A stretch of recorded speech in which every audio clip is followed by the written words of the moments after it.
merancang intervensi dan daripada intervensi itulah kita merancang RPI mereka, apa yang perlu dulu cikgu buat. Kebanyakan selalunya tingkah laku dulu sebab murid-murid ni bertingkah laku, mereka memang tak fokus lama, mereka tak boleh duduk diam dalam kelas. Itulah strategi yang kami buat. Kita orang akan buat strategi intervensi mengikut domain pendidikan khas.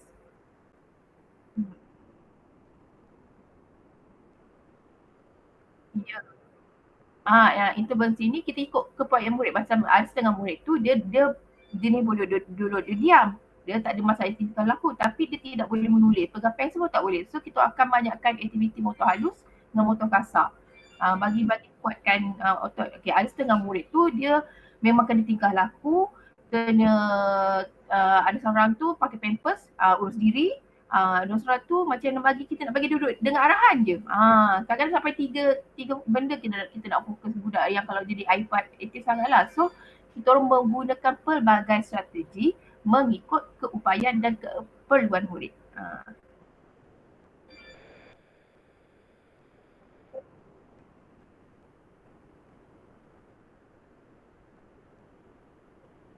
Cara okey, sekolah selalunya parent apa yang ni sebab kita semuanya sama kan, program pendidikan khas ni ada kat semua satu Malaysia.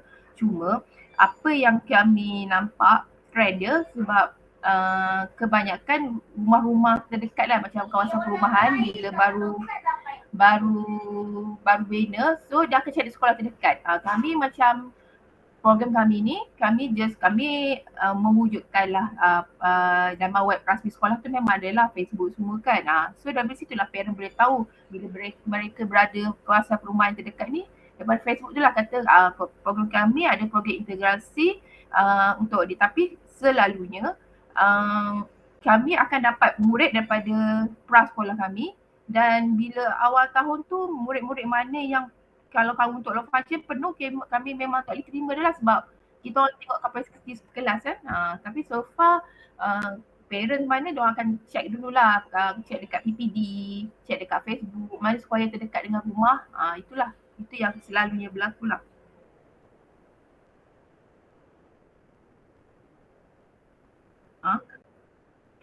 Untuk PPKI, kami sebenarnya kerajaan kan kami untuk PPKI lagi lah sebenarnya dapat bantuan. Tapi untuk tak ada sebarang bayaran sebab kami kat sekolah ada bayar yuran PIBG, sekolah yang wajib kan PIBG kalau ikut sekolah macam 100 ataupun RM50 ikut satu keluarga dan murid-murid ni hanya bayar bila aktiviti. Macam murid PPKI banyak aktiviti terapi semua. So macam sebenarnya aktiviti terapi tu sebenarnya ikut bantu pada sekolah lah macam aktiviti luar lah. Sebenarnya bukan terapi sangat pun. Sebenarnya aktiviti luar macam berkuda, berenang, lawatan. Tu semua itu perlu bila diperlu bayar baru minta lah kat parent. Sebenarnya tak ada specific amount yuran, tak ada.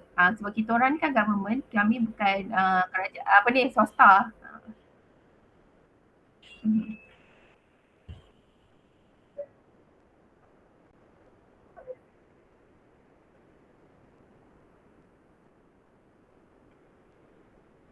Okey. Boleh. Kalau tu kalau akak bagi link boleh ambil daripada situ. Link dalam akak punya Telegram, TikTok, akak banyak share.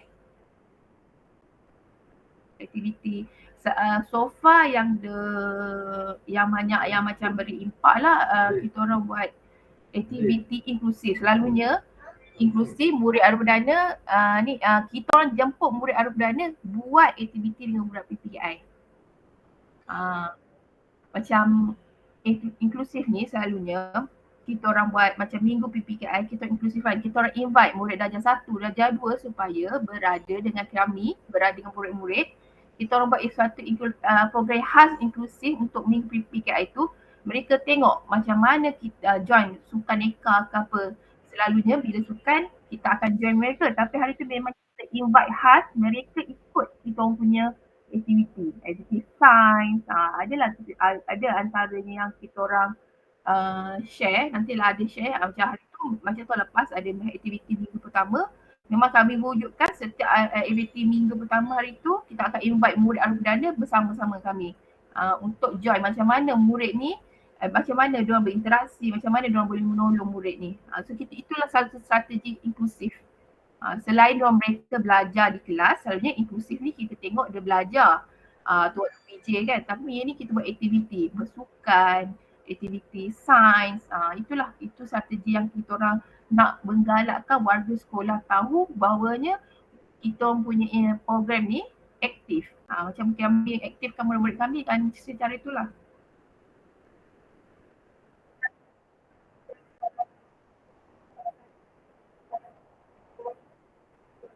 Oh, itu biasa kalau untuk murid function sebab mereka sebenarnya murid-murid ni kita dia pelbagaikan pelbagai jenis murid macam budak autism macam ADHD tu sebelum kami kalau macam budak low function low slow learner mereka faham kita akan cerita dulu bila dapat satu perancangan kalau dalam konsepnya konsep social story macam murid murid murid slow learner ke murid ADHD ke murid Down syndrome so far kalau kita gunakan konsep social story mereka excited lah.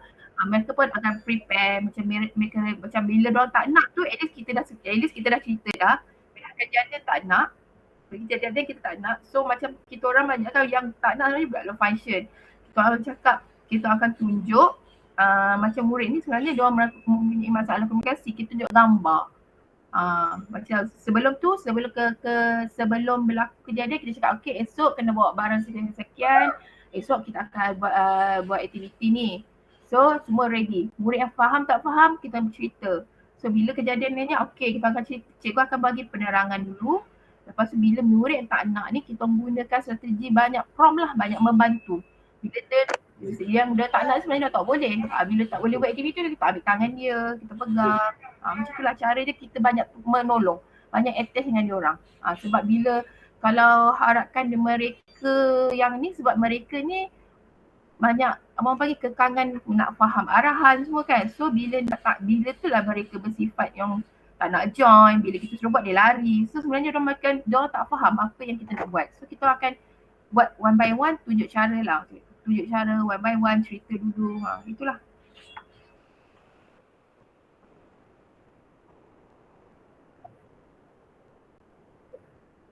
Oh, okey. Murid untuk PPKI, kita orang selalunya bermula sama dalam 7.30 mereka perlu berada di sekolah.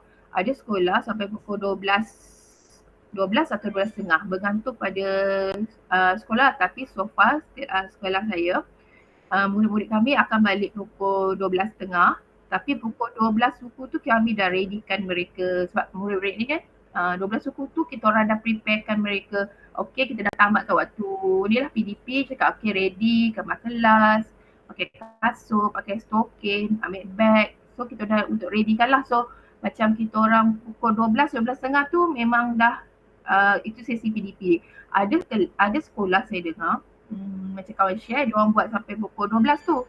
Pukul 12 tu dah habis. Dia pukul 11.30 tu dah mereka PDP dah habis. So diorang dah PDP 11.30 tu cikgu dah tak ngajar, cikgu akan buat orang panggil untuk kemas kelas lah, kemas barang-barang nak belajar semua kan. Aktiviti semualah sudah itu bergantung pada sekolah tapi so far sekolah saya 12.30, 12.30.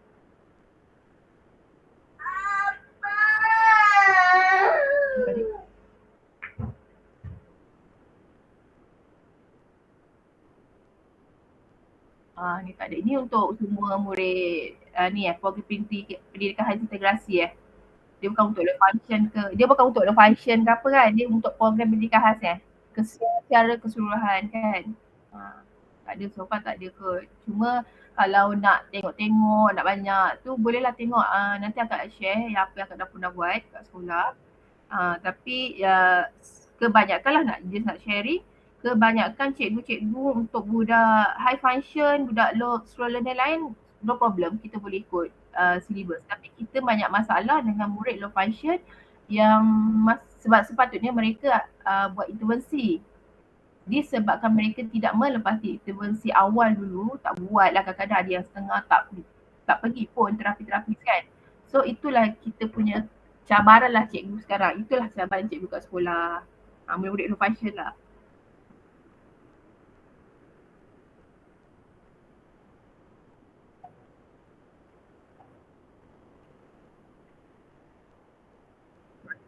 Ni apa nak buat kualitatif eh?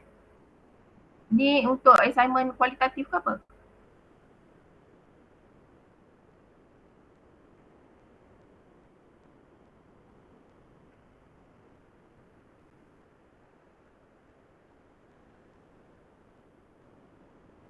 Ah, okay.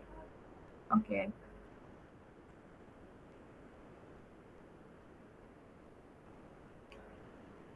Okay, terima kasih. Kenal Cikgu Bain kat mana-mana? Praktikal dengan Cikgu Bain ke apa?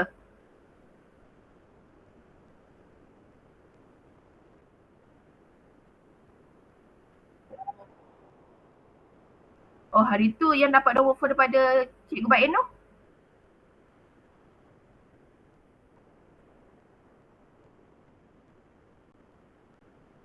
Oh. Ah, okay, okay, okay. Ingatkan sebab praktikal kat sana. Okay, okay. Okay, terima kasih.